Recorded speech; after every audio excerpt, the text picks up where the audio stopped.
Perfecto. Bueno, yo como siempre feliz de formar parte de cualquier proyecto de Ciabet, que de entrada es mi casa, pero les tengo un chisme. Cuando Andy me dijo que me tocaba este tema, a mí me aburría un poco, les soy absolutamente honesto. Y dentro de mí dije, bueno, soy parte de un equipo, me tocó esta vez esto, como un equipo de fútbol, te toca ser arquero, lateral, lo que sea, ahí voy.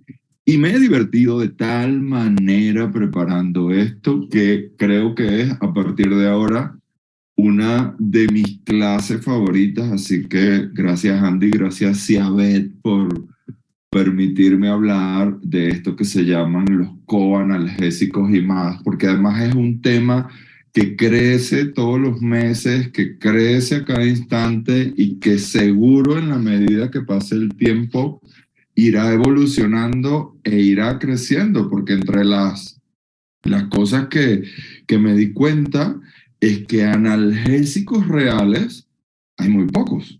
AINES, opioides, paracetamol, como analgésicos propiamente dichos, sí, los locales, podría entrar ahí la ketamina y la mantadina como un poco obligada, igual los alfa-2 agonistas, pero no más que eso.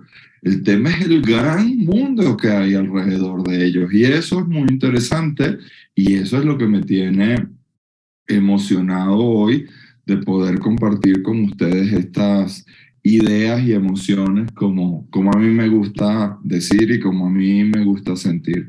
Por supuesto, debemos comenzar recordando que el dolor es esa experiencia, y aquí vamos a ir hablando sobre palabras puntuales.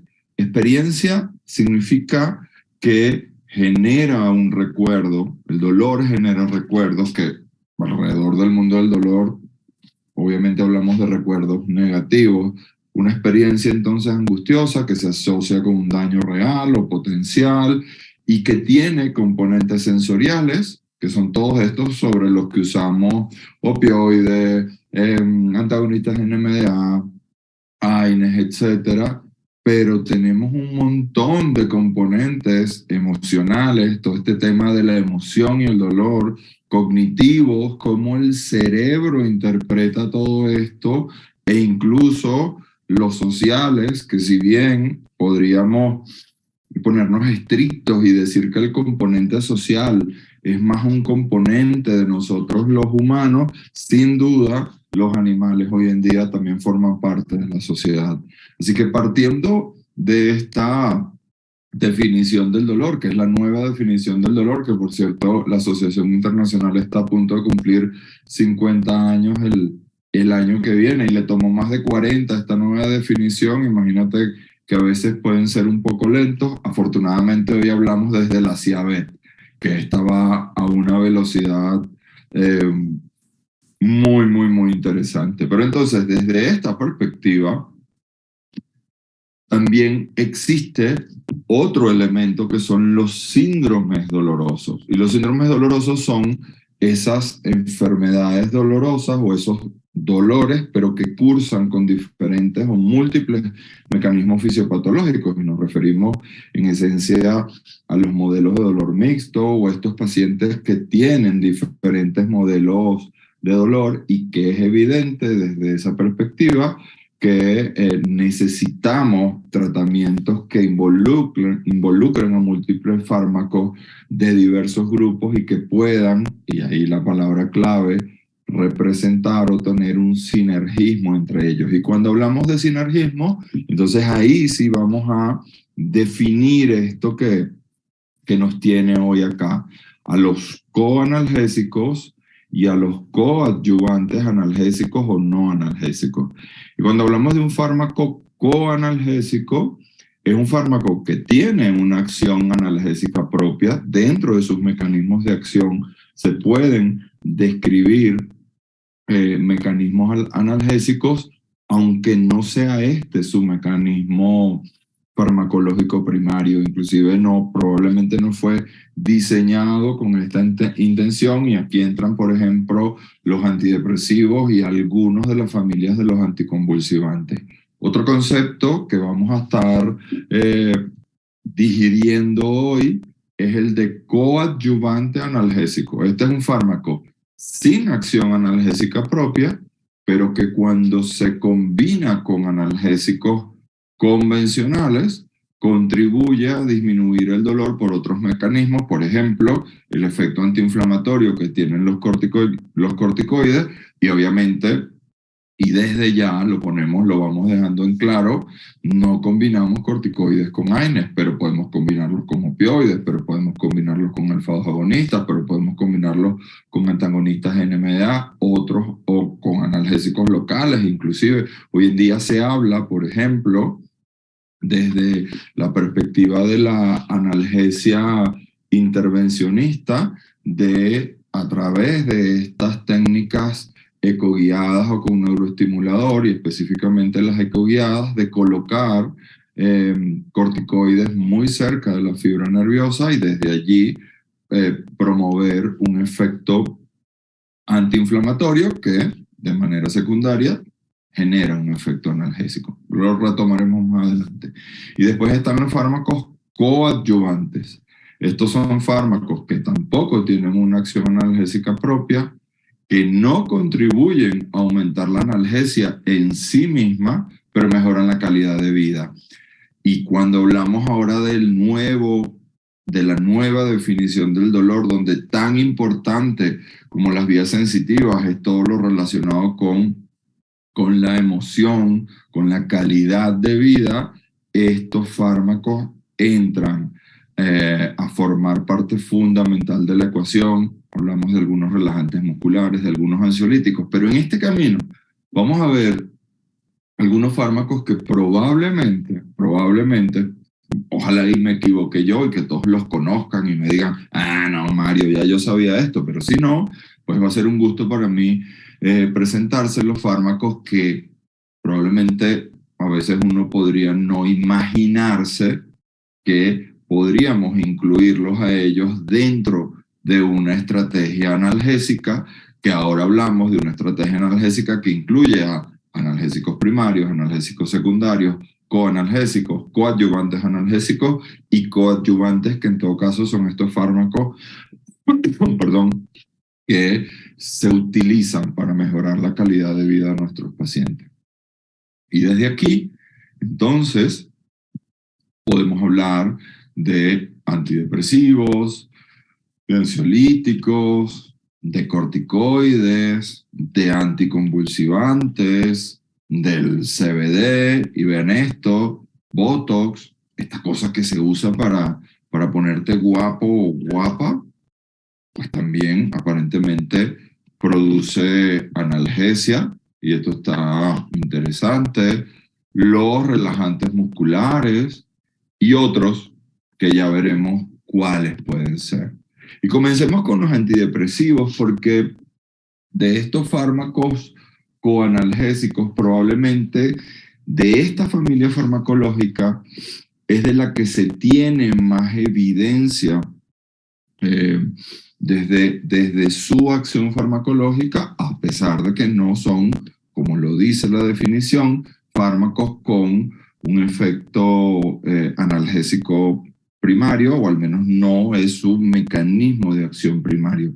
Y de estos antidepresivos, pues sabemos que básicamente hay, desde el punto de vista farmacológico, dos grandes grupos de antidepresivos. Los inhibidores de recaptación de serotonina y norepinefrina, estos son los que nos interesan desde el punto de vista analgésico, y son los que usamos como coanalgésicos, y los inhibidores de monoaminoxidasa. Estos no tienen un rol analgésico tan importante como los inhibidores de recaptación de serotonina. Así que en esos nos vamos a concentrar. Sabemos entonces que los antidepresivos son fármacos psicotrópicos y son los más ampliamente utilizados en el tratamiento del dolor, sin ser analgésicos primarios o secundarios. Y no solo se utilizan en medicina veterinaria, sino también se utilizan ampliamente en medicina humana. ¿Y qué es lo que hacen estos fármacos?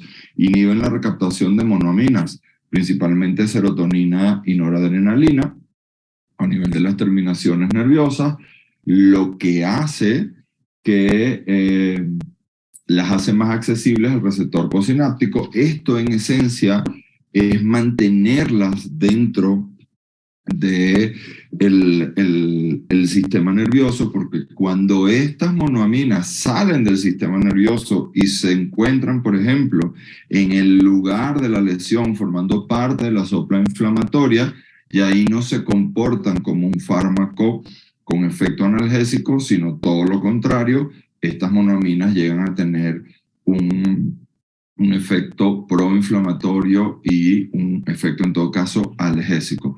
Por eso hablamos de inhibidores de recaptación.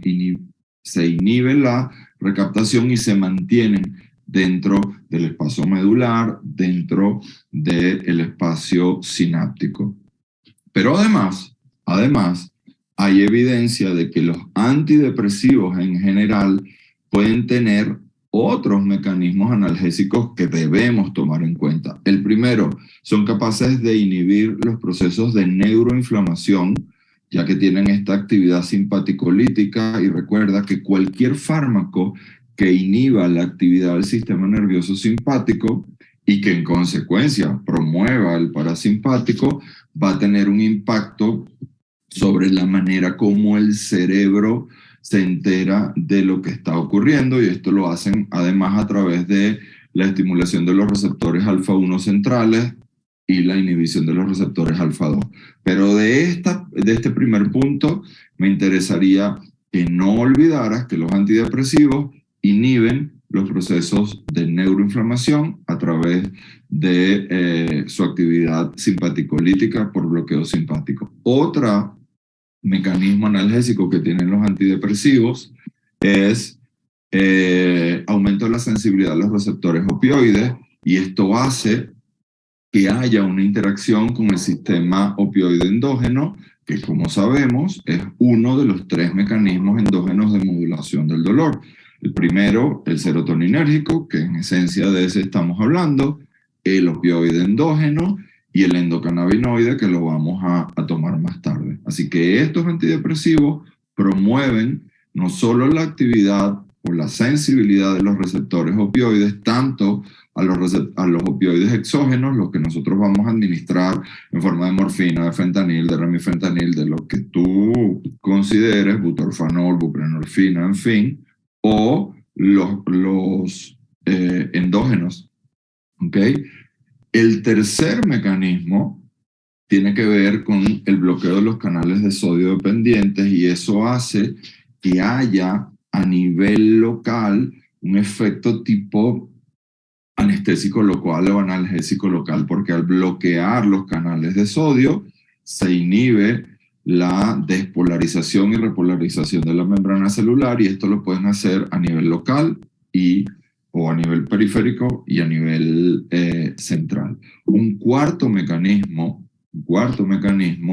es inhibir a los receptores NMDA, los N-metildeaspartato, en el asta dorsal de la médula espinal, y a partir de allí también regular la expresión de glutamato. Recuerden que el glutamato es el principal neurotransmisor excitatorio, no basándonos en su potencia, sino en la cantidad de glutamato que se produce durante los mecanismos nociceptivos y dolorosos, cuando este mecanismo nociceptivo se hace consciente. Así que cualquier cosa que pueda sumar a la disminución de la expresión de glutamato va a sumar de manera directa o indirecta también, por ejemplo, a la manera cómo se excita la médula espinal, cómo ocurren los mecanismos de wind-up o de sumación, como prefiero llamarlo yo en español, y en consecuencia también los mecanismos de cronificación del dolor. Estos antidepresivos, además de inhibir la recaptación de serotonina y norepinefrina, también pueden bloquear la recaptación de adenosina, y además, un último factor a considerar es que no tienen los antidepresivos en general la misma selectividad sobre los diferentes neurotransmisores excitatorios. Por eso la importancia clínica a la hora de poder decidir cuál puede ser una mejor opción para mi paciente. Y lo que vamos a hablar es básicamente de alguna de esas opciones clínicas. La primera y la más utilizada es la amitriptilina, ¿sí? Que se ha estudiado inclusive su farmacocinética, perdón, en perros de la raza de los Greyhound, de estos lebreles, que sabemos que tienen, gracias, entre otras cosas, a lo que hemos aprendido de Tania y todos sus estudios de farmacogenética, un montón de particularidades a nivel hepático y a nivel de citocromo y del impacto, de la manera como metabolizan muchos fármacos, el propofol, por ejemplo, pero en esencia, en estos casos, se refiere a la amitriptilina y su metabolito, la nortriptilina, que también llega a tener un efecto más lento en estas razas de perros. Pero en esencia, yo me conformaría ahora con que tuvieses una dosis como herramienta clínica. En perros usamos de 1 a 2 miligramos por kilo vía oral cada 12 horas, o peros, lo repetí ahí. Y en gatos podemos usar una dosis hasta 10 veces mayor, de 2.5 a 12.5 miligramos por gato. No es por kilo, sino por gato. Y en vez de cada 12 horas, cada 24 horas, también vía oral. Otra opción pueden ser nuevas formulaciones de antidepresivos que tienen una acción terapéutica en la medicina del dolor como la venlafaxina. La venlafaxina tiene una estructura similar al tramadol. Y aquí, no sé ustedes, pero yo no puedo pensar en tramadol sin pensar en Tania y todo lo que hay alrededor de su investigación. Pero al igual que el tramadol, la venlafaxina tiene un efecto analgésico bimodal, o sea, tiene dos mecanismos de acción. Ese que es mediado por el efecto opioidérgico, y aunque habría que ver los estudios, pregunta Leo, si inhiben los receptores NMDA, ¿se podrían combinar con amantadina o no se usan juntas? No, Leo, no usamos amitriptilina. No.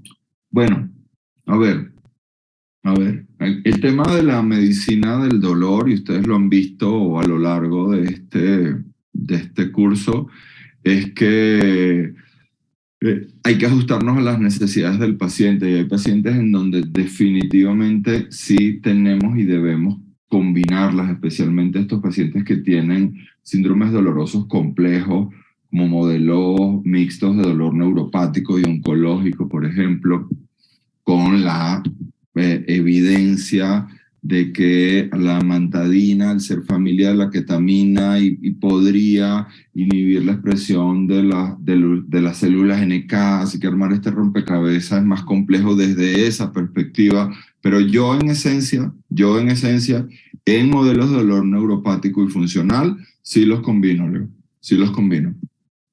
Porque además, ese mecanismo inhibidor de receptores NMDA no es el mecanismo principal que tienen los antidepresivos como mecanismo analgésico.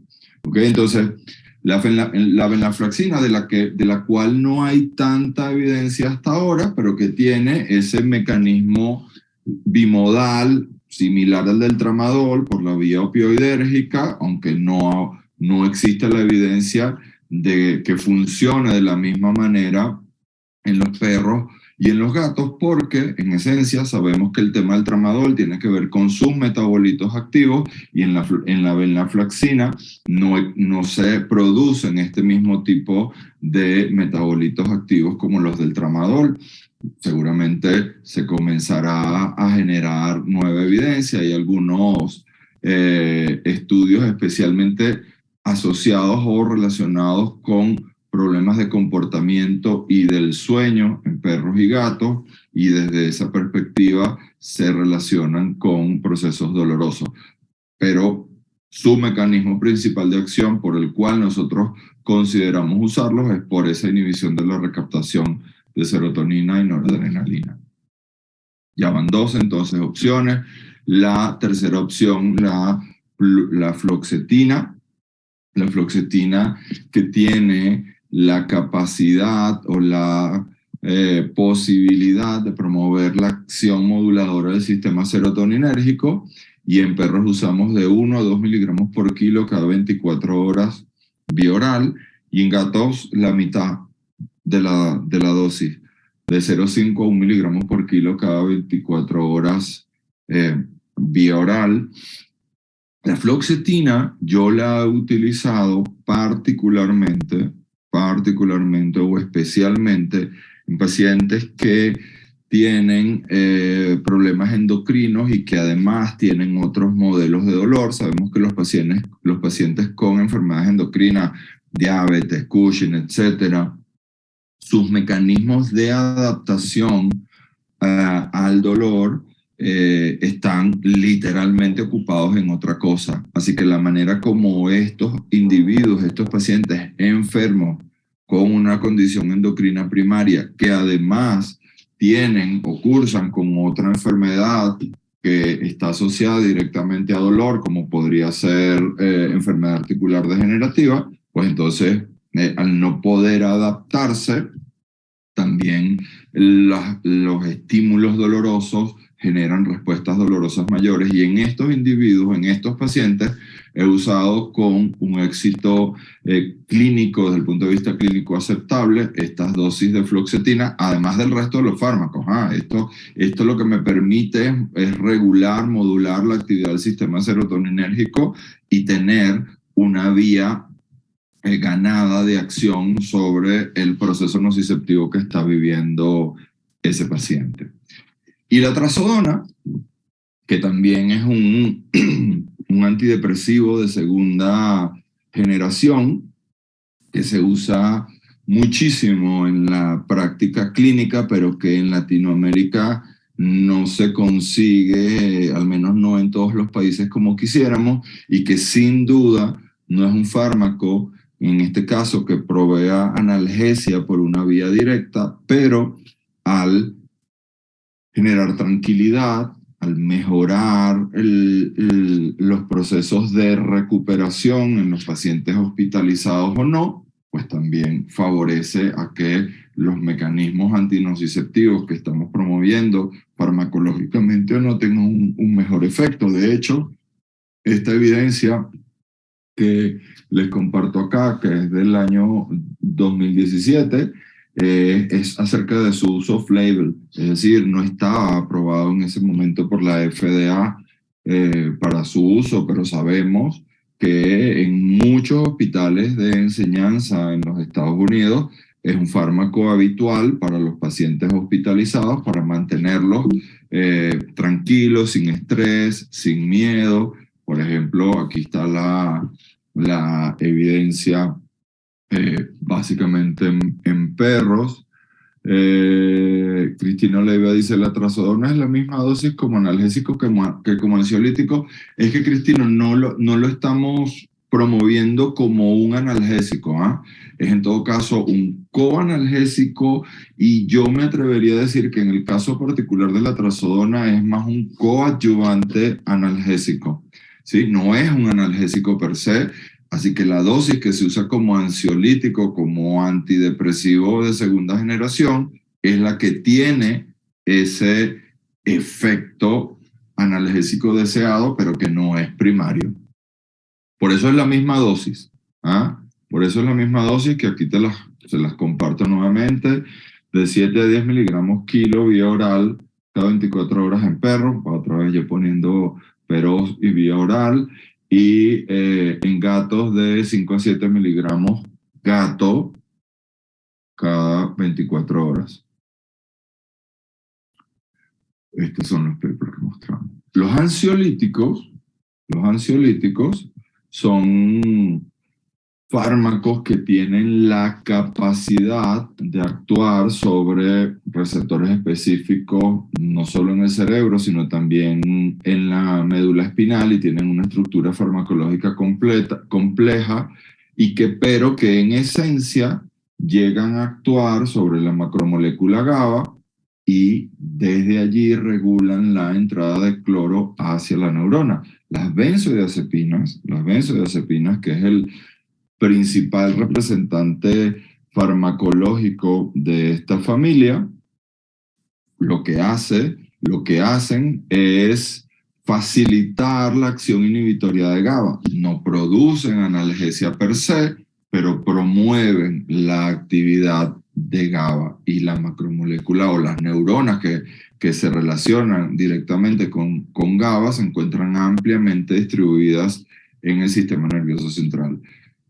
Debo aclarar yo personalmente que solamente una vez utilicé alprazolam como parte de la estrategia analgésica, o, o analgésica sí, porque el problema principal de ese paciente era dolor, pero también tenía problemas de comportamiento basados en la ansiedad,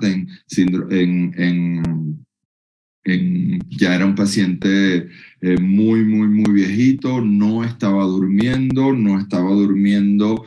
se estaba recuperando eficientemente, así que en él usé 0,02, la dosis más baja de alprazolam cada 12 horas. Yo diría que del 1 al 10 en ese paciente yo pude ver desde el punto de vista clínico un efecto que estaba entre 7 y 8, que sumado al resto de la estrategia, pues podríamos darle a ese paciente una calidad de vida de 8 o 9. En gatos nunca lo he utilizado, pero la referencia habla de 0,0125, 0,012 a 0,025 miligramos kilo también cada 12 horas.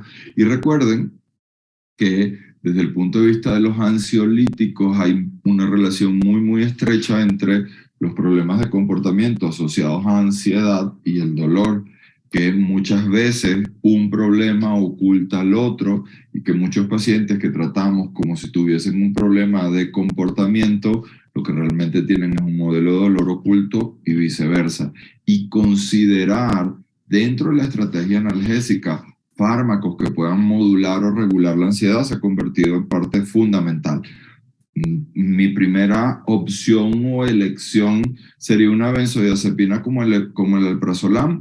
Sin duda alguna, un rotundo no. No sería mi primera opción ni mucho menos, pero como se trata de este encuentro de compartir con ustedes todas las opciones, allí se las dejo. Y repito, lo he usado una sola vez en un solo perro, y el efecto, vaya, yo no lo consideraría como el mejor que he visto, pero sin duda sumó a la calidad de vida del paciente. Los corticoides, ojo con los corticoides, porque los corticoides lo que son es unos muy potentes antiinflamatorios. Se emplean tanto en el dolor oncológico como en el no oncológico, pero por su acción antiinflamatoria y antiedematosa. Ese es el mecanismo a través del cual ellos pueden aliviar el dolor al disminuir la compresión de los tejidos inflamados sobre estructuras nerviosas. Pero recuerda que al igual que los AINES, también participan de la cascada de la inflamación y del ácido araquidónico y de las prostaglandinas. Así que el mantra es nunca los combinamos. Nunca combinamos AINES con corticoides. Los anticonvulsivantes, y de esa familia de anticonvulsivantes, específicamente los gabapentinoides. Los gabapentinoides, en esencia, gabapentina, o pregabalina indistintamente son análogos estructurales del ácido gamma aminobutírico, que no tienen actividad justamente sobre los receptores del ácido gamma aminobutírico de GABA, no tienen acción sobre GABA, pero se unen a ciertas subunidades de los canales de calcio dependientes del voltaje. Ahí su efecto analgésico, ya que son capaces de modular el tráfico y la función de estos canales de calcio dependientes del voltaje y que están íntimamente relacionados con los mecanismos dolorosos y, ojos, muy atentos con esto, doctores, también con el funcionamiento del músculo cardíaco.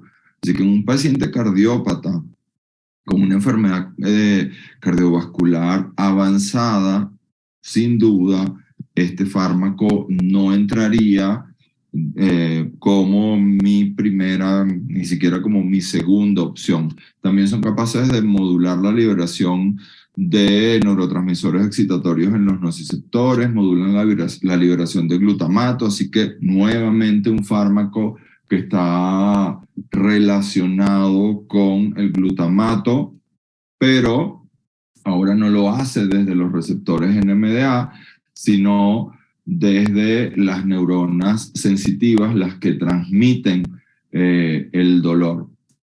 Alternativamente a todo esto, hay evidencia de que puede haber un mecanismo antinociceptivo a través de las vías inhibitorias del dolor noradrenérgicas, ahora relacionada con el sistema serotoninérgico a niveles penal y cerebral, especialmente las vías descendentes del dolor. Y aquí estamos viendo entonces un fármaco, que realmente son dos, pregabalina o gabapentina, que desde su perspectiva farmacológica, su principal diferencia tiene que ver con su biodisponibilidad.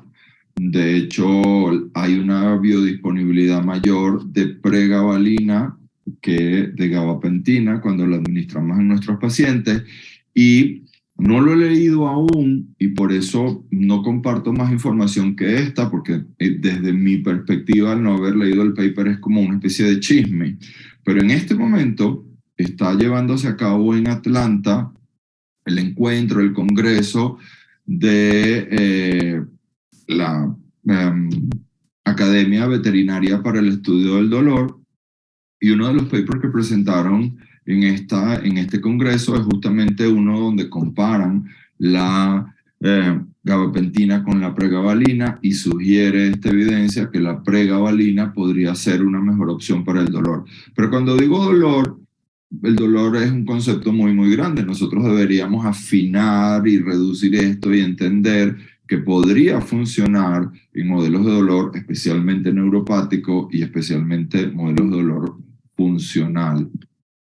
Sabemos, como quiera que sea, que en los perros la biodisponibilidad de estos fármacos es alrededor de un 80%, con una concentración media alrededor de unas 2 horas. Se metaboliza parcialmente en algo que se llama N-metilgabapentina, y la vida media de eliminación puede ser por la vía renal y es de más o menos entre 2 y 4 horas. En los gatos, la biodisponibilidad es mayor, con una concentración media a partir de hora y media, una vida media de eliminación de casi 3 horas, y se excreta sin cambios. Esta no tiene un metabolito como en el caso de la N-metilgabapentina, se excreta sin cambios por la vía urinaria. Así que dentro de las dos especies con las que trabajamos habitualmente, la biodisponibilidad es mucho mayor en gatos que en perros. Hay mucha evidencia alrededor del uso de gabapentinoides en diferentes modelos de dolor, oncológico, comparando su efecto con otros fármacos en modelos de dolor mucho más común, como podría ser una ovariohisterectomía, en cirugía neurológica, me refiero a enfermedad de disco intervertebral, o en pacientes con modelos de dolor bastante más común, como podría ser la enfermedad articular degenerativa.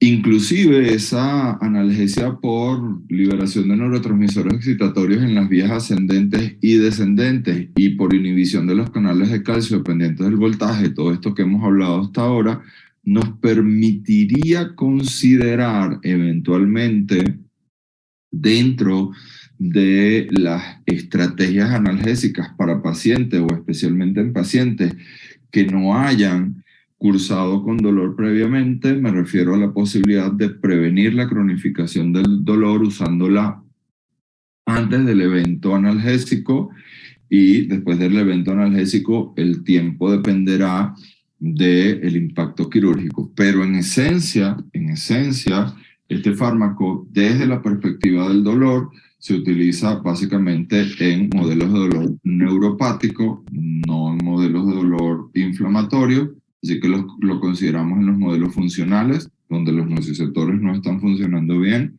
y en los modelos neuropáticos. Pero también hay evidencia de que podría comportarse como un coadyuvante al mejorar la calidad de vida de algunos pacientes que se pudiesen estresar antes de llegar a la consulta clínica, consulta que inclusive podría convertirse en un evento quirúrgico. Por ejemplo, esta evidencia de... Martín, no combinamos AINES y corticoides porque ambos, a pesar de que no lo hacen al mismo nivel, tienen actividad farmacológica sobre la cascada inflamatoria, sobre la producción de prostaglandinas, y desde allí se puede sumar los efectos indeseados. Por eso no los combinamos. Y como además los corticoides no tienen un efecto analgésico per se, sino que lo que tiene es un efecto antiinflamatorio, pues los dejamos para esos procesos oncológicos especialmente, donde muchas veces inclusive son parte de los protocolos que se utilizan en pacientes oncológicos. Y aquí sí utilizamos la palabra protocolo en los protocolos de quimioterapia, donde muchas veces llegan a incluir los corticoides, que además tienen lo que buscan, entre otras cosas, es ese efecto antiinflamatorio. Entonces, para disminuir el estrés en gatos antes de la consulta, desde el año 2021 hay una evidencia que sugiere que puedes usar desde 20 y hasta 40 miligramos por kilo, dosis única, no la repites, es solo para ese evento, unas 2 horas antes de ir al veterinario. O en el caso de los perros que tienen fobia a las tormentas, a los truenos, etc., podrías administrar entre 25 y 30 miligramos por kilo de gabapentina 90 minutos antes de la tormenta. Eso hay manera de saber que puede ocurrir, porque hoy en día le puedes predecir de alguna manera que va a haber tormentas eléctricas en tu ciudad, en tu zona, en tu región. Y otro estudio donde también se utiliza en gatos antes de llevarlo al veterinario, 50 miligramos kilo hasta 2 horas antes de la consulta. Y en estas evidencias que les mostré, lo que buscamos es el efecto coadyuvante, porque sabemos que hay esa relación muy estrecha entre el dolor y la ansiedad, el miedo, el estrés. Mientras más miedo, mientras más estrés, mientras más ansiedad, sin duda, más dolor. Las respuestas frente a los estímulos dolorosos son más potentes, son más contundentes y generan no solo más cambios a nivel neuroendocrino y hemodinámico, sino también más cambios a nivel emocional. Los cannabinoides, que pues, hoy en día se han convertido en una herramienta muy útil y muy práctica dentro de lo que hacemos en la clínica diaria, y entre otras cosas porque se sabe que el sistema endocannabinoide tiene la capacidad de impactar directamente los diferentes mecanismos asociados al dolor. La transducción, la conducción, la modulación, especialmente la modulación, al ser el sistema endocannabinoide un mecanismo de modulación endógeno, y la percepción, la manera como el cerebro convierte en un evento consciente los estímulos nociceptivos. Y este sistema endocannabinoide que prácticamente todos los animales tenemos, está conformado básicamente por tres pilares: los endocannabinoides, o los cannabinoides que yo pretendo utilizar como fármaco, los receptores para esos cannabinoides y las enzimas que regulan esa interacción. Y de los endocannabinoides, los que produce el cerebro de prácticamente todos los animales, o al menos todos los animales con los que nosotros trabajamos, porque no hay evidencia hasta ahora que, por ejemplo, en los insectos haya algo parecido al sistema endocannabinoide, pero casi no atendemos moscas, ni cucarachas, ni grillos en la práctica clínica. Usualmente atendemos perros, gatos, caballos, donde estos sí tienen sistema endocannabinoide, y los endocannabinoides que produce el cerebro de estos animales, igual que el nuestro, son básicamente dos: la anandamida, que es un agonista parcial de los receptores CB1, que en los procesos de neuroinflamación también podría ser agonista de los receptores CB2, pero que me interesa su rol, por ejemplo, sobre los receptores de potencial transitorio, los TRPV1, que también fármacos que actúen sobre esa vía o sobre esa vía asociada al dolor tendrán un efecto con analgésico coadyuvante, analgésico coadyuvante, y además también están relacionados con el sistema serotoninérgico, de este que ya hablamos más temprano. Y el otro endocannabinoide es la 2-AG, 2-acilglicerol, no sé qué cosa, grandísimo el nombre, pero conformémonos ahora con 2-AG. Es un agonista completo, ya no parcial, sino completo, de ambos receptores CB1 y CB2, con un agonismo mayor sobre los CB2, y desde allí es capaz de potenciar a la macromolécula GABA, es capaz de, cuando está activo, cuando se promueve la actividad de este endocannabinoide, disminuye la excitabilidad neuronal e inclusive la respuesta inflamatoria. ¿Y por qué funcionan? Porque hay receptores que interactúan con ellos, los CB1 y los CB2. Este es el gran cambio en la medicina con CBD, tanto en medicina humana como veterinaria, es la identificación de estos receptores, porque inclusive antes de identificar estos receptores ya se sabía que el cerebro de los animales producía sus propios endocannabinoides, pero cómo funcionaba o cómo funciona se supo a partir de la identificación de estos dos receptores, CB1 y CB2. El 1 es presináptico, perdón, el 2 es posináptico, el CB1 es presináptico, inhibe a partir de allí la transmisión sináptica, funciona como una especie de interruptor sináptico, porque inclusive es capaz de modular a la liberación de neurotransmisores y neuropéptidos, y además tiene la capacidad de interactuar este receptor con receptores de canales de potencial transitorio en problemas de dolor, inflamación o hipersensibilidad periférica. Los CB2 son postsinápticos, son altamente inducibles. Esto significa que en el tejido sano estos no se expresan, sino que tiene que haber una lesión para que se activen estos receptores y puedan interactuar o con los endocannabinoides o los que yo voy a administrar en forma de medicina. Así que este es el receptor desde el punto de vista de los cannabinoides que podemos relacionar con los modelos de dolor agudo, y especialmente en los modelos de dolor neuropático hay una hiperregulación de estos receptores. Y el tercer elemento de este sistema endocannabinoide son las enzimas que modulan o regulan esta interacción. Son básicamente dos: la aminohidrolasa de ácido graso y la monoacilglicerol lipasa, cuyo bloqueo terapéutico, es decir, fármacos que bloqueen terapéuticamente la acción de las enzimas y en consecuencia se alarga el tiempo en el que interactúan el receptor CB1 y CB2 o con los endocannabinoides o con los fitocannabinoides, se ha convertido en una herramienta terapéutica. Y por ejemplo sabemos hoy en día que el metabolito del paracetamol, una vez que lo administramos en los perros, obviamente, el metabolito del paracetamol tiene la capacidad de bloquear terapéuticamente eh, a estas enzimas y alargar el tiempo en el que ocurre la interacción.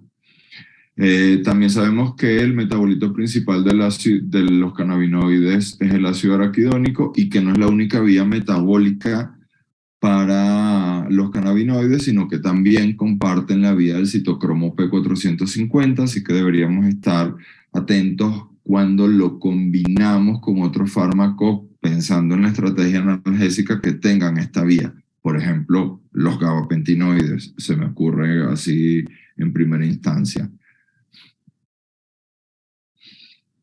Un detalle muy importante cuando consideramos utilizar cannabinoides tiene que ver con algo que se llama tono del sistema endocannabinoide y la variabilidad de respuesta del paciente. Esto tiene que ver con todo este tema de la farmacogenética y de entender que los animales, cada uno de nosotros tiene un perfil genético particular que determina la manera cómo respondemos a los fármacos, y en este caso el perfil genético que determina cómo respondemos a los cannabinoides se conoce como tono del sistema endocannabinoide, que determina, por ejemplo, la producción que cada uno de nosotros tenemos de endocannabinoides, qué tan eficaces son nuestras enzimas del sistema endocannabinoide y la manera como se distribuyen los receptores CB1 y CB2 en cada uno de nosotros.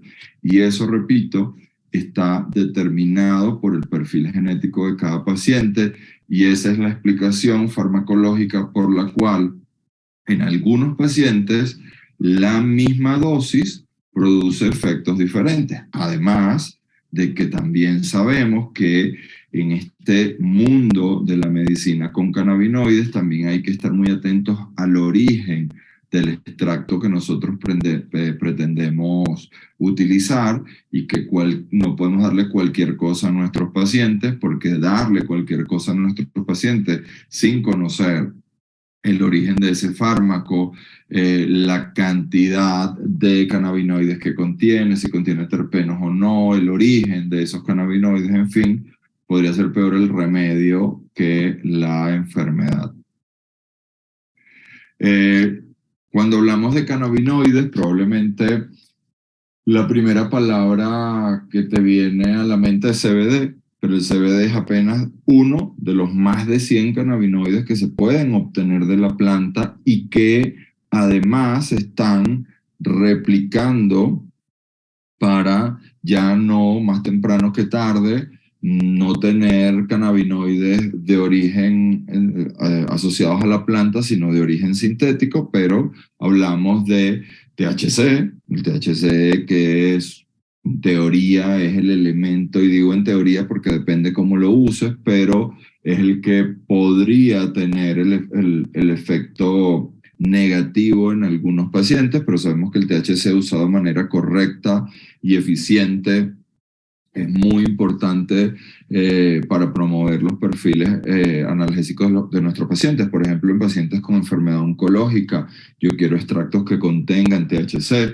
pero repito, no es el único: THCA, THCB, CBD, CBDA, CBG, CBGA, CBC, CBN, y cada uno de ellos tiene efectos no solo analgésicos, sino también efectos antiinflamatorios, y a partir de allí, de manera secundaria, analgésicos, efectos antiespasmódicos, y a partir de ese efecto también tener un efecto analgésico, antiproliferativos, estimulantes del crecimiento óseo, ansiolíticos, antipsicóticos, antiepilépticos, neuroprotectivos, estimulantes del apetito, en fin, finalmente este es un fármaco clásico que nosotros podríamos clasificar como un coanalgésico o un coadyuvante analgésico clásico.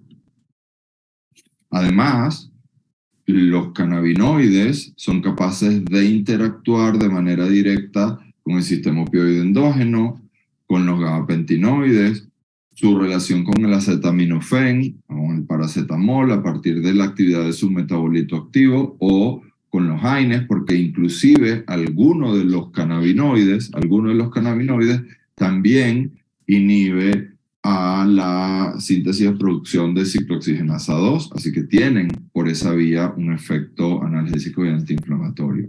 Y si pensamos en los dos grandes modelos de dolor, me refiero a agudo o adaptado y el crónico o mal adaptado, sabemos que en los modelos adaptados la hiperregulación de receptores CB2 ocurre en la lesión tisular, así que nuestro target son los receptores CB2 y aquí buscamos desde el punto de vista clínico, una interacción cannabinoides-AINES, cannabinoides-opioides, y buscamos entonces desde allí productos ricos en CBD, en CBDA, en THCA, en CBG, por ejemplo, el CBG y el CBGA tienen la capacidad de inhibir la expresión de ciclooxigenasa 2, igual que lo hacen los AINES, y además de cannabinoides buscamos extractos que también combinen terpenos, como el mirceno o el betacariofileno. Y en los modelos mal adaptados o crónicos, nos interesa mucho aprovechar la sinergia con los terpenos, con los gabapentinoides, especialmente la pregabalina, por tener una mejor biodisponibilidad. Y repito, cuando lea y digiera esta evidencia que les comenté, apenas vi hoy que se generó en el Congreso en Atlanta, pues lo compartiré con ustedes, y siempre en los modelos crónicos comenzamos con microdosis, 0,5 miligramos por kilo, 2 veces al día, 3 veces al día o inclusive menos. Obviamente no como herramienta única, sino también combinándolos con otros fármacos. Va a depender de las necesidades del paciente. Y además, sabemos, y ahora sí, específicamente el CBD, el cannabidiol, parece ser ideal para manejar los problemas de ansiedad, ya que prácticamente tiene nulas propiedades psicogénicas y por lo tanto no tiene el potencial de aumentar directamente la ansiedad como si la tiene, por ejemplo, el THC. Así que si pensamos en la emoción como parte del problema, yo quiero un extracto o que contenga CBD o que tenga exclusivamente CBD. Esta rayita roja no sé de dónde salió, pero le agradecería que el que la logró poner si la puede quitar, porque digo, si puede. La toxina botulínica, Botox. Esta cosa para vernos estirados, que se utiliza en oftalmología, se utiliza en otras terapias, pero cuando tú hablas de Botox, lo primero que piensas es en tu abuela, por ejemplo. Bueno, mi abuela nunca me lo hubiese imaginado yo usando Botox, pero probablemente a mi mamá o alguna de mis tías, que a veces las veo más jóvenes, yo creo que tiene que ver con esto. También algunas amigas, e inclusive algunos amigos.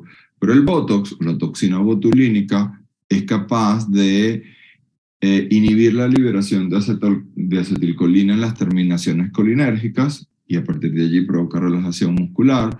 Y su efecto antinociceptivo se caracteriza por inhibir la liberación de neurotransmisores como glutamato, como GABA, como aspartato o inclusive algunas catecolaminas, y por bloquear neuropéptidos como la sustancia P y el péptido relacionado con el gen de la calcitocina. Ese es su mecanismo antinociceptivo, y uno de los modelos que llegué a utilizar inclusive en un par de pacientes, un poco más, Yo creo que lo hice en 5 pacientes, pero básicamente porque conseguí que un propietario que trabaja dentro de una empresa que produce estos Botox me consiguiera unas muestras y yo lo comencé a utilizar. Pero el modelo de analgesia preventiva es usarlo inclusive 24 horas antes de la cirugía, para cirugía.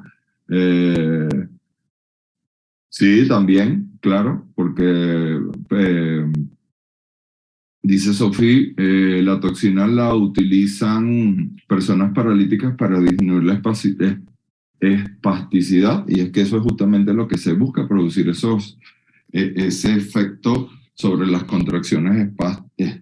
Y yo soy disléxico, les pido mil disculpas, hay palabras que a veces ni siquiera puedo decir, pero las contracciones espásticas. ¿Sí? Bueno, yo no sé que se hace en medicina humana, qué bueno que tú conoces a alguien directamente en el que se usó, eh, pero yo lo he usado así, hasta en 5 pacientes. Inyectamos en cada glándula mamaria, porque vamos a hacer mastectomía radical, 7 unidades por kilo de peso del paciente. Diluimos esas 7 unidades por kilo en 10 ml de solución salina. Inyectamos 1 ml subcutáneo por glándula mamaria. Y tenemos un efecto que se alarga hasta 96 horas analgésico, sumado a todo lo demás después del evento quirúrgico. Los relajantes musculares, la contracción muscular, por ejemplo, asociada a la enfermedad articular degenerativa o la protrusión del disco intervertebral o la compresión nerviosa asociada a los modelos de cáncer óseo, son una fuente de dolor que, si se suma al resto de las condiciones mencionadas, pues la calidad de vida de este paciente es poco o nada.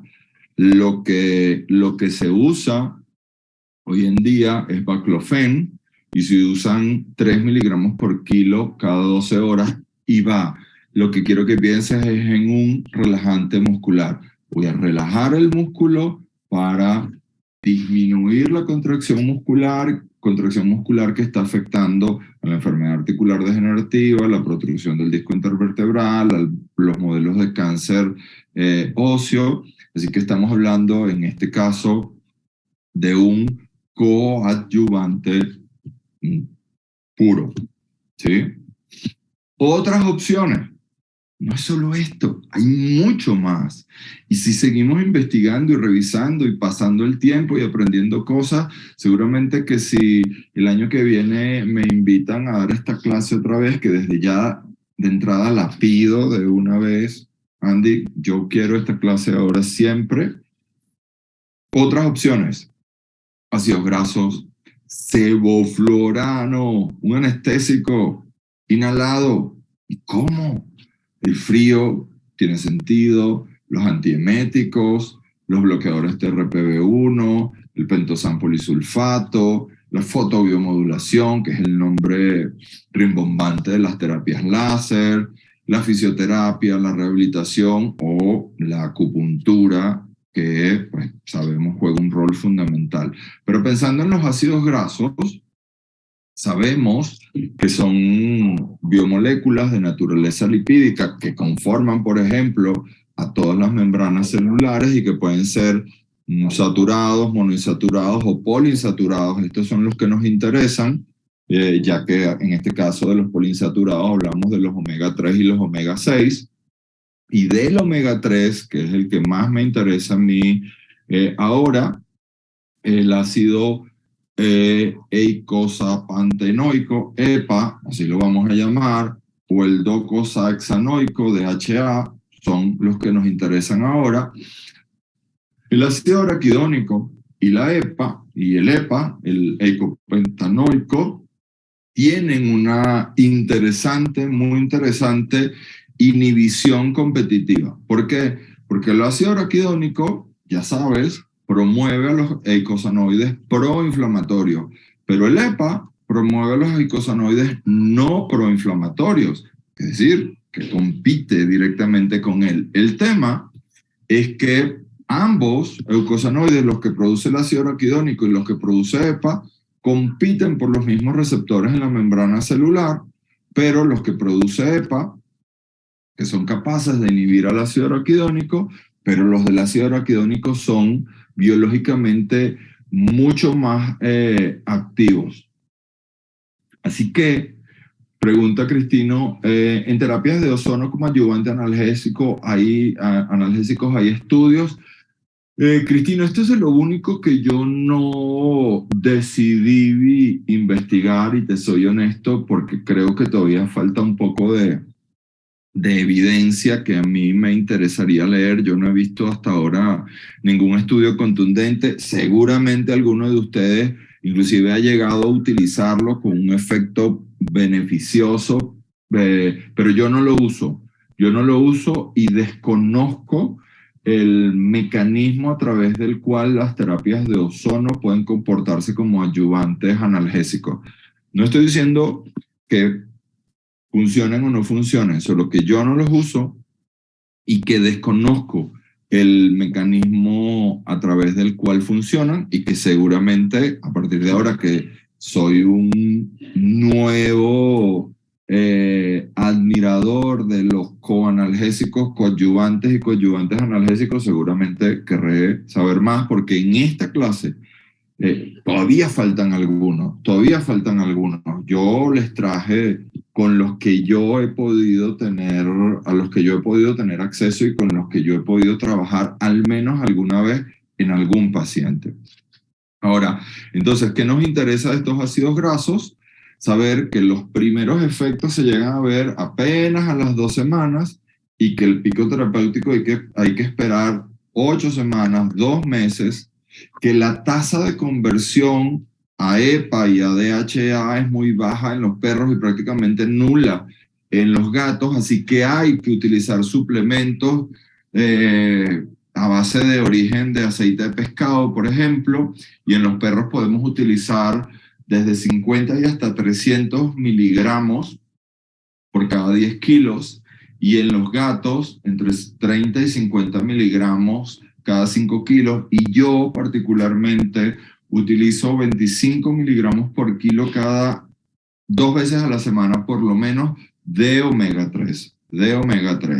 Sabemos que las dosis altas, es decir, los 320 miligramos, los 50 miligramos, los podemos utilizar en pacientes que no son dislipidémicos, y las dosis más bajas las usamos como antiinflamatorios y en pacientes con enfermedad renal, cardíaca o dermatopatías. Esto, doctores, es sevoflurano, sí, ese mismo que utilizan para anestesiar, que ponen dentro de su máquina de anestesia, dentro del vaporizador, y que a través de todos estos mecanismos llega al alveolo, ocurre el intercambio gaseoso, etc. Bueno, ese sevoflurano es capaz de bloquear la actividad de los canales de sodio, aumenta desde allí el umbral de excitabilidad, necesitas más estímulo para excitarte, y no solo lo hace a nivel central, sino que también lo hace a nivel periférico, y esto podría decirte, bueno, este es el mecanismo o uno de los mecanismos asociados para que produzca hipnosis, pero ahora vamos a hablar de su uso a nivel local. La idea es preparar compresas con sevoflurano en su forma líquida, y esa presión parcial de los anestésicos volátiles sobre las vías aferentes primarias, es decir, ahí a nivel local, puede suprimir no solo la excitabilidad de las neuronas que conducen información, sí, aunque faltan estudios para corroborar eso, pero sabemos que no hay evidencias de cambios hemodinámicos, es decir, utilizar una compresa de estas que no superen 1 ml de sevoflurano por centímetro cuadrado y un volumen no mayor a 50 ml de sevoflurano por paciente, eso no produce cambios hemodinámicos o cambios en la conciencia, y sí favorece, obviamente este es un estudio de medicina humana, donde los enfermos describen la sensación de bienestar al utilizar esto. Quiero aprovechar este momento para contarles algo interesante que me pasó una vez. Pero esto es chisme, ¿no? Esto es chisme. Ya Tania me está escribiendo aquí por WhatsApp que me dice que me tiene un chisme del CBD. Y ahora tengo que terminar la clase y llamar a Tania para que me cuente el chisme del CBD y después seguramente lo compartiremos con todo. Pero bueno, el chisme del sevoflurano. Una vez compartí esta evidencia en otros grupos, esta vez grupos abiertos, no me acuerdo si fue en Facebook o en Instagram, debe haber sido Facebook porque el Facebook es más agresivo. Y bueno, dijeron mil cosas, que cómo se me ocurría a mí promover el uso de sevoflurano como analgésico, promover el uso sabiendo que es tan caro, etcétera. Y lo que le dije yo a esa colega en ese momento, y que lo repito acá delante de ustedes, son simplemente opciones, doctores. Son simplemente opciones. Aquí no estamos hablando ni del bien ni del mal. Estamos hablando de opciones. Y si el paciente es candidato, pues ahí tienes una opción más. Lo interesante es que hay evidencia. Ahora todos quieren saber el chisme del CBD. No, bueno, pero yo me voy a enterar primero y yo se los voy a contar a ustedes. Así es el mundo de los chismes, doctores. Tranquilos. El frío, las terapias con frío, tienen una larga historia, especialmente para manejar los modelos de dolor agudo. Sabemos que la aplicación del frío puede reducir la temperatura hasta 4 centímetros de profundidad desde la piel, lo que resulta a partir de ahí en una menor activación de todos los nociceptores tisulares, disminuye la velocidad de conducción. Esto es lo que se conoce como neuropraxia inducida por frío. Ojo con el frío, porque el frío, más de 20 minutos consecutivos, podría comenzar en todo caso a necrosar los tejidos y ser peor el remedio que la enfermedad. Existe algo que se utiliza en medicina humana, especialmente en medicina deportiva, pero nosotros atendemos muchos atletas dentro de nuestra práctica, que es el principio PRICE, protección, descanso, hielo y compresión y elevación, que se utiliza para atletas después de su actividad. Pero cuando hablamos de pacientes con dolor crónico, recuerden que el dolor crónico tiene un componente de producción de calor que sugiere la presencia de un proceso inflamatorio. Y recuerda, si hay inflamación hay dolor, así que el frío podría beneficiarlo también, pero hay que tener en cuenta que en algunas condiciones de dolor crónico o desadaptativas también están asociadas con algo que se conoce como alodinia al frío, es decir, son capaces de tener respuestas dolorosas exageradas frente a ese estímulo, así que tienes que evaluar a tu paciente. Aquí la terapia es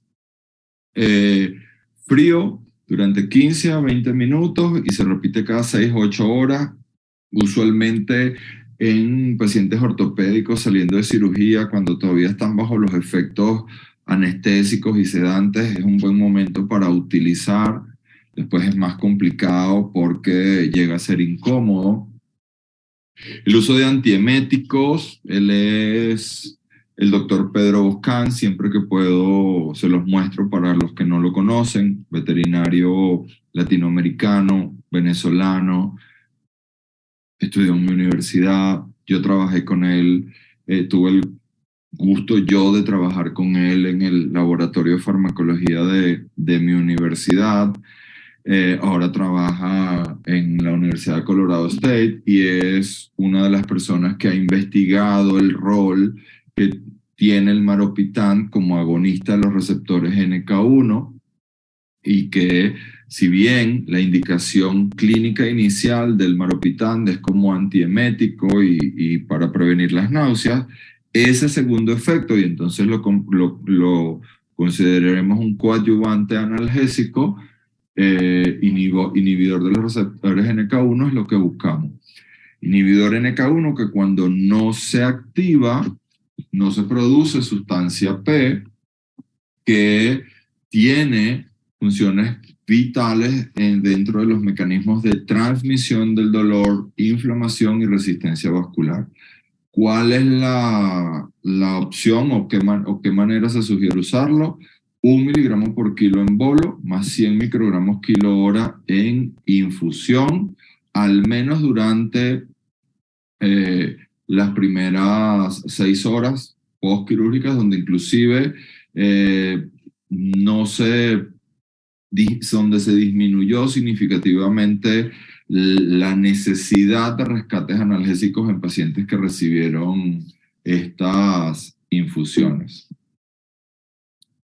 Mucha evidencia de Maropitán específicamente, pero pensemos en esto porque vean esta última evidencia. Esto es un metaanálisis que dice o que sugiere que el efecto analgésico o antiinflamatorio del Maropitán es no significativo, así que no habría una razón por la cual utilizarla, pero este es un estudio versus un montón de otros estudios. Aquí lo tienes que poner en la balanza, pero como quiera que sea, si este fármaco, que sí lo hace en el 100% de los casos, disminuye las náuseas y disminuye los vómitos en el postoperatorio, significa que está mejorando la calidad de vida y de recuperación del paciente, así que lo consideraríamos un coadyuvante.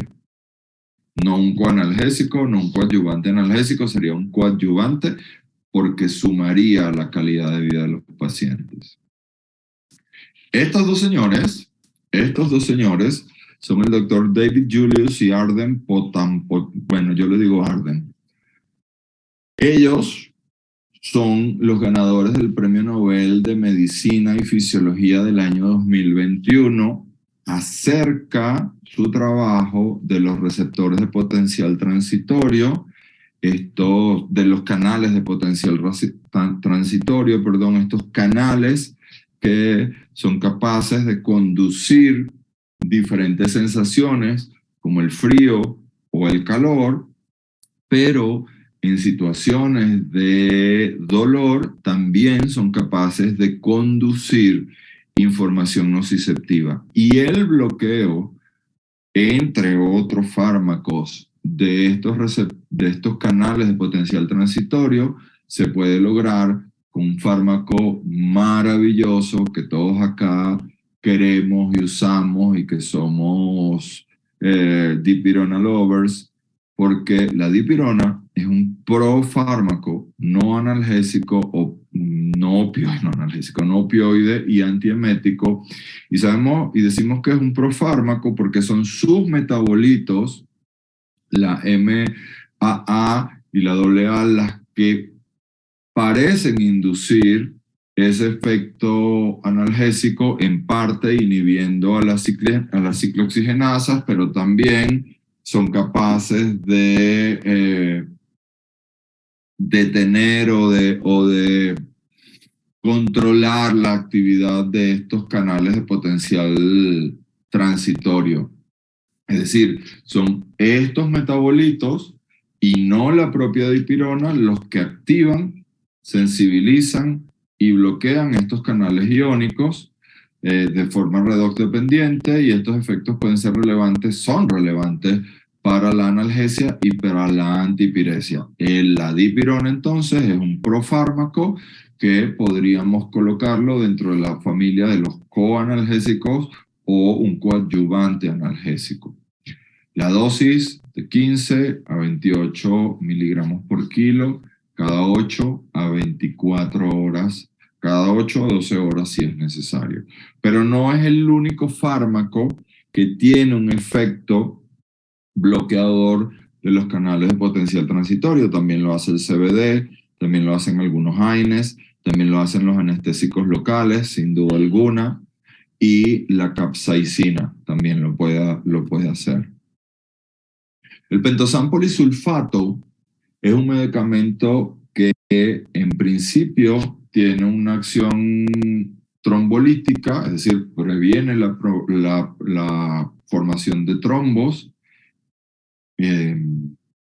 y es capaz, además, de modificar la estructura de la enfermedad osteoarticular. Así que es un fármaco eh, que consideramos como un coadyuvante analgésico. Pregunta Gastón. Gastón pregunta, ¿cuánto tiempo puede usarse la dipirona? Yo, por lo pronto, Gastón, la he usado hasta 10 días en pacientes. No sé si alguno de ustedes la ha usado por más tiempo. Yo la he usado hasta 10 días consecutivos en alguno de mis pacientes en los cuales necesitaba la acción de la dipirona. Entonces, el pentosan polisulfato ha demostrado o se ha demostrado a través del pentosan polisulfato que los condrocitos son capaces de expresar óxido nítrico. Y esas altas concentraciones de óxido nítrico pueden producir citoquinas proinflamatorias y modificar la arquitectura articular. El pentosan polisulfato es capaz de inhibir a esa producción de óxido nítrico y a partir de allí regular la actividad de la cápsula articular. ¿Qué hacemos? Inyecciones de 2 miligramos por kilo por la vía subcutánea una vez a la semana por al menos 4 semanas, aunque las mejoras se ven a partir de las 6 semanas, así que yo siempre los uso al menos 8 semanas. El láser, la fotobiomodulación, que ayuda a controlar muchos de los mecanismos asociados al dolor y a partir de allí tiene un efecto analgésico, especialmente los procesos inflamatorios. Se encuentra relacionado su actividad, la de la fotobiomodulación, con liberación de beta-endorfinas, inhibición de sustancia P, y también regular los canales iónicos dependientes de voltaje, lo mismo que vimos con la dipirona, el CBD, algunos AINES, la capsaicina o los anestésicos locales. Básicamente, y esto, la verdad es que de esto voy a hablar muy poco, porque todo el tema de la fotobiomodulación requeriría una clase única por toda la biofísica que hay alrededor de su uso, pero lo usamos para regular el dolor y la contracción y espasmos musculares, la inflamación articular, excepto en la séptica, aunque hoy en día hay nuevos láseres que tienen ondas que también son capaces de interactuar en procesos sépticos, osteoartríticos, lesiones de piel, especialmente promoviendo la cicatrización.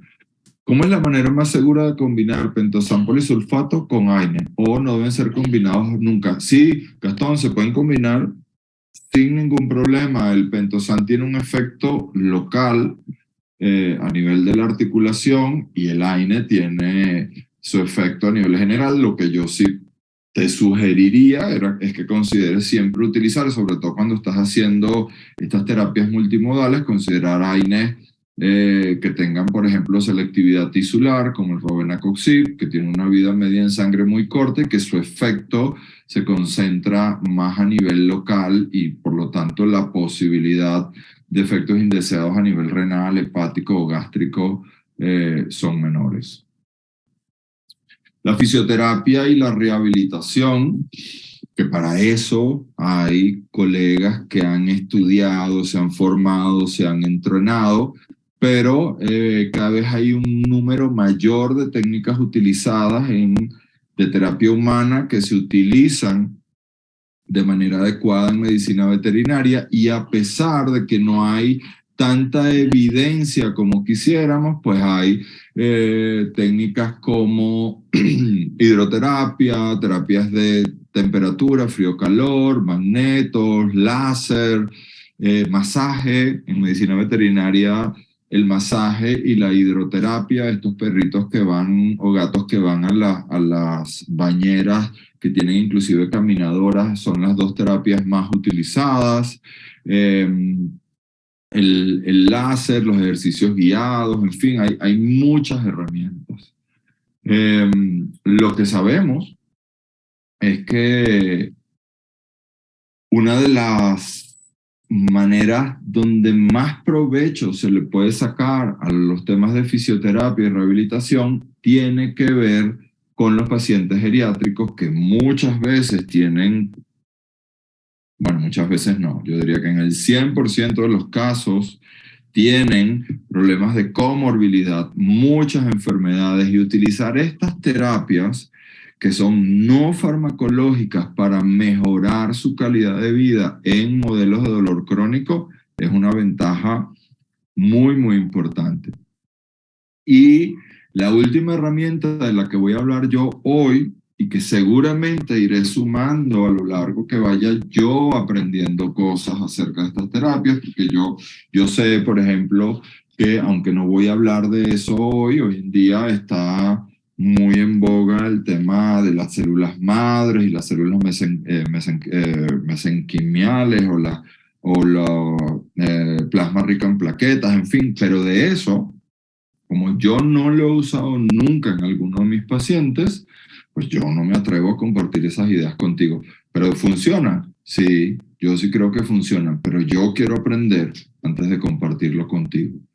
Por ejemplo, de la acupuntura, y aunque yo no hago acupuntura, porque para esto hay que estudiar, yo sí promuevo el uso de la acupuntura en muchos de mis pacientes del servicio de medicina del dolor, pero para eso lo refiero con colegas que sí lo hacen, ya que sabemos que estos puntos de acupuntura son estas áreas anatómicamente bien definidas, y creo que esto es lo que cuando estudias acupuntura lo más importante es saber exactamente dónde colocar la aguja que va a estimular. Y estas áreas anatómicas incluyen fibras nerviosas mielinizadas, amielinizadas, mecanorreceptores de bajo umbral, inclusive mastocitos, células inmunes, complejos microcirculatorios. Esto es lo que se conoce como la unidad de acupuntura neural y que es lo que se estimula cuando se coloca la aguja. La acupuntura lo que hace es, como definición biológica, alterar la homeostasis a través de el equilibrio simpático-parasimpático, la modificación del flujo axonal, la manera como ocurre la transducción en el ganglio de la raíz dorsal, la información que viene de la periferia al asta dorsal de la médula espinal, la modulación a nivel de los neurotransmisores espinales, la modificación de los arcos reflejos y además la función inmune. Así funciona la acupuntura. Aunque parezca poner agujas aquí y allá, eso es lo que se está promoviendo, y esto, doctores, se llega a estudiar inclusive hasta 5 años más después de ser médico veterinario. Que esto, que sin duda es un chiste, es la manera como nosotros podemos creer que se hace la acupuntura, pero la acupuntura se estudia. Inclusive hasta 5 años más después de ser médico veterinario, estudias otros 5 años más para ser acupunturista veterinario. Es casi que volver a estudiar la carrera. Así que un homenaje a los colegas que han estudiado acupuntura veterinaria y que prestan sus servicios, porque sabemos el esfuerzo que esto implica, el nivel de estudio y de compromiso que esto implica. Si yo tuviese que elegir un top 3, este es mi top 3, pero ojo, este es mi top 3 de Mario Marzouk. Cada uno de ustedes puede tener su top 3. Sí, me encantaría que después me compartieran su top 3, pero mi top 3 de coanalgésicos, coadyuvantes y coadyuvantes analgésicos es los antidepresivos tricíclicos, los cannabinoides, especialmente los broad spectrum, que son extractos sin THC, y los gabapentinoides, especialmente la gabapentina, pero porque yo tengo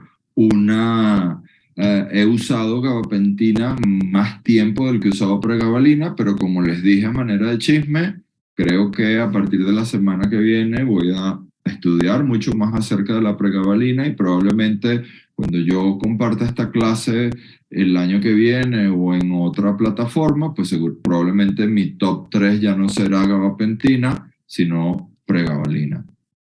En conclusión, doctores y amigos, lo interesante de esto es saber que alrededor de los AINES, de los opioides, de los analgésicos locales, de los antagonistas NMDA y de los alfa-2 agonistas, existe un mundo de otros fármacos que se conocen como coanalgésicos, coadyuvantes analgésicos y coadyuvantes clásicos que pueden sumar no solo la analgesia, sino la calidad de vida de nuestros pacientes y desde allí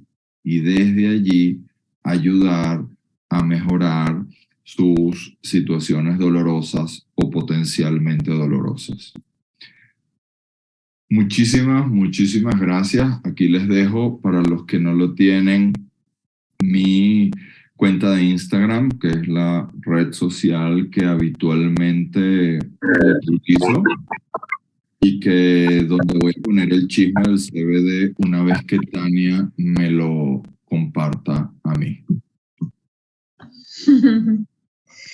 Bueno, Mario, acá estoy. ¿Me ven? Sí. Sí, hay una pregunta aquí.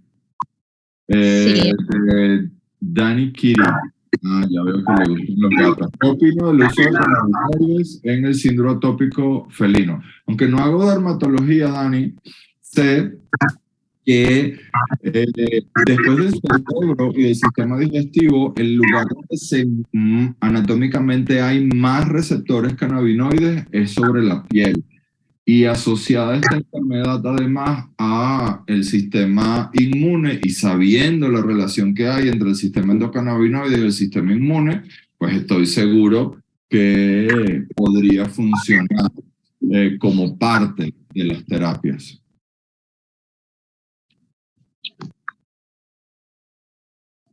Listo. Perfecto. Excelente, un placer aprender con usted. Excelente clase. Dice, Dani también dice la gingivitis felina, que esto es, y la perdón, otra vez soy disléxico, a veces no puedo leer cosas, perdón. Pero esta cosa, léela tú, porfa. Bueno, en la gingivitis felina se usa habitualmente meloxicam y pregabalina. ¿Se podría agregar cannabinoides? Bueno, yo voy a decir ahorita que sí, pero es capaz que el chisme de Tania es para decirme que no, pero yo lo utilizaría. De hecho, en este momento yo lo utilizo. Y también uso amantadina y también básicamente combino esos 4. Es decir, AINES, gabapentinoides, cannabinoides y amantadina. Muy bien. ¿Alguna pregunta más? 5 miligramos por kilo, María Sofía. Pregunta que dosis uso la amantadina en gatos. 5 miligramos por kilo. Ahí va. Muy bien. Excelente. Bueno, si no tenemos más preguntas... Una más de Cristina dice que la acción analgésica del sevoflurano se aplica directo en la lesión. Sí, se preparan compresas, gasas, y se impregnan en el líquido, y eso es lo que tú pones sobre la lesión. De hecho, no tiene efecto sobre la piel sin lesión. Si tú te pones una gasa con isoflurano sobre la piel sana, no te pasa nada, pero si te lo pones en una lesión, se siente el cambio, y como esto se evapora muy rápido, lo que hay que hacer es poner la compresa con gasa y alrededor este papel de plástico que se utiliza en la cocina para envolver cosas, etcétera, para que no se evapore muy rápido. Bueno. Dipirones, sí, por supuesto. La pregunta recurrente. Muy bien. Pues nada. Excelente, excelente. Es verdad, es verdad. Muy buena clase, excelente presentación, sobre todo con las ganas y la predisposición de siempre, así que para nosotros es un placer que siempre estés en este espacio. Agradecerte infinitamente y esperando ansiosos el chisme de Tania, por supuesto, Claro. que ahí lo estaremos Compartiendo. leyendo. No, seguro. En la cuenta de Instagram lo voy a poner, ahí está, @marsuk.mario. Ahí va a estar el chisme de Tania. No sé, bueno, a menos que el chisme de Tania sea que estuve en una fiesta y qué sé yo, no sé, y eso no lo voy a contar. Pero si es un chisme médico, sí. Ahí va. Gracias. Gracias, Mario. Un placer como siempre. Buenas noches a todos. Que estén muy bien. Adiós. Chao, chao.